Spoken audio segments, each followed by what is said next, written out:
Գյորջյան Կասկադ 60 ամիս փուլային վճարում բազմաթիվ առավելություններ։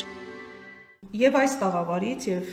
տարբեր տաղավարներից երևի շուրջ 1 տարի ես արդեն տեղեկացնում եմ, որ 2025 թվականի հունվարի 1-ից Ռուսաստանի Դաշնության օրենսդրության փոփոխություններից մի կետ շատ ուղիղ անդրադառնալու է նաեւ Հայաստանից ուղևորա եւ բեռնափոխադրում իրականացնող վարորդների վրա։ Դա Ռուսաստանի Դաշնությունում մոտարերկրյա քաղաքացիների իրավական կարգավիճակի մասին 115 ֆեդերալ օրենքի փոփոխությունն է, որը արդեն ուժի մեջ մտավ եւ հունվարի 1-ից ոչ վիզային ռեժիմի երկրների քաղաքացիները, որոնք Ռուսաստանի Դաշնություն մուտք են գործում ոչ աշխատելու նպատակով, այսինքն միգրացիոն քարտում այցի նպատակը բաժնում աշխատանք չեն նշում, նրանք նախկին տարվա յուրաքանչյուր 180 օրվա մեջ 90 օր գտնվելու փոխարեն այլևս օրացուցային տարվա ընթացքում կարող են գտնվել գումարային 90 օր, այսինքն 2 անգամ ժամկետը կրճատվել էր համաձայն այս փոփոխության, ինչը ցավոք սրտի վերաբերվում է նաև ուղևորա եւ բեռնափոխադրում իրականացնողներին եւ որևէ բացառություն արված չէր։ Միանգամից ասեմ, որ սա վերաբերվում է ոչ միայն ուղևորա եւ բեռնափոխադրում իրականացնողներին, բոլոր կատեգորիաներին, որի մեջ մտնում էին օրինակ օդաչուները, բորտուղեկցողները, ինքնաթիռների սպասարկող անձնակազմերը, գնացքավարները եւ այլն։ Բայց քանի որ մեր խնդիրը հիմա բեռնափոխադրողների հետ է կապված, դրա համար ես հիմնական ուշադրությունը հրավիրում եմ հենց բեռնափոխադրողներին։ Մյուս կողմից փետրվարի 5-ին ուժի մեջ մտավ վերահսկվող անձանց ռեեստրը եւ արտաքսման ռեժիմը, ռեժիմ վիսելկիի մասին օրենքը, համաձայն որի վարչական խախտում իրականացնողները,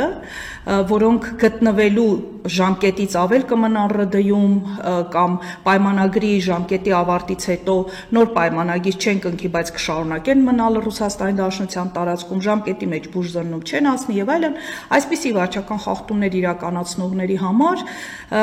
ստեղծվեց վերահսկվող անձանց ռեեստր, որտեղ երբ մարդիկ ընկնում էին, նրանց բանկային հաշիվները անմիջապես սառեցվում էին եւ որևէ գործարք նրանք իրականացնել չէին կարող, այսինքն բավականին լուրջ հետևանքներ է ունենում վերահսկվող անձանց ռեեստրում հայտնվելը։ Բայց վերահսկվող անձանց ռեեստրում հայտնվողների պարագայում ուրեմն նախագահի 1126 որոշումը հրապարակվեց ՌԴ նախագահի, համաձայն որի մինչև ապրիլի 30-ը անձանց թույլատրված էր կարգավորել իրենց փաստաթղթերը առանց ՌԴ-ից դուրս գալու եւ օրինականացնել իրենց գտնվելը Ռուսաստանի Դաշնության տարածքում։ Շատ ավելի ուշ այդ հրամանագրի ժամկետը երկարացվեց մինչև սեպտեմբերի 10։ Ինչու եմ ես այս օրենքի անդրադառնում եւ ինչու եմ ուշադրություն հրավիրում այս որոշմանը եւ այս օրենքին, որովհետեւ մինչեւ սեպտեմբերի 10 բավականին լոյալ վերաբերմունք էր եւ մարդկանց տրվում էր հնարավորություն որևէ խախտում ունենալու պարագայում վերացնել այդ խախտումը եւ շարունակել Ռուսաստանի Դաշնությունում գտնվել արդեն օրինական հիմքերով։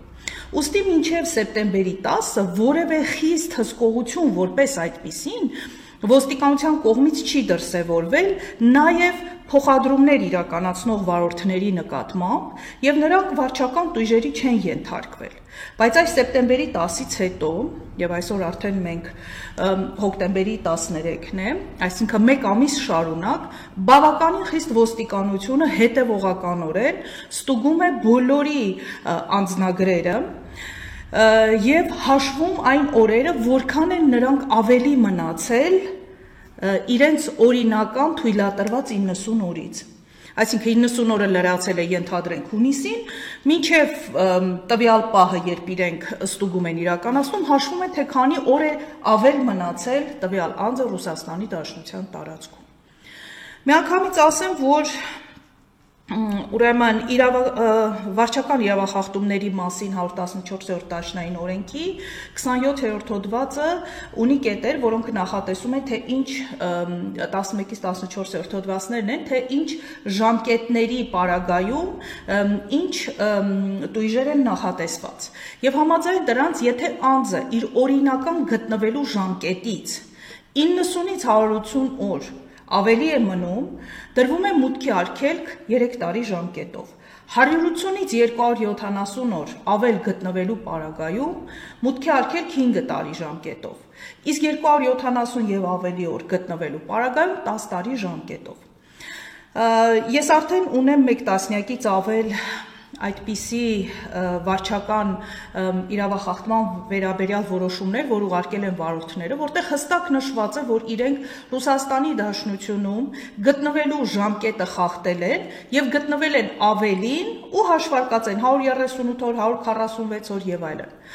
Բայց այստեղ էլ խնդիր կա, որ չնայած այդ օրերը չեն գերազանցում 180 օրը,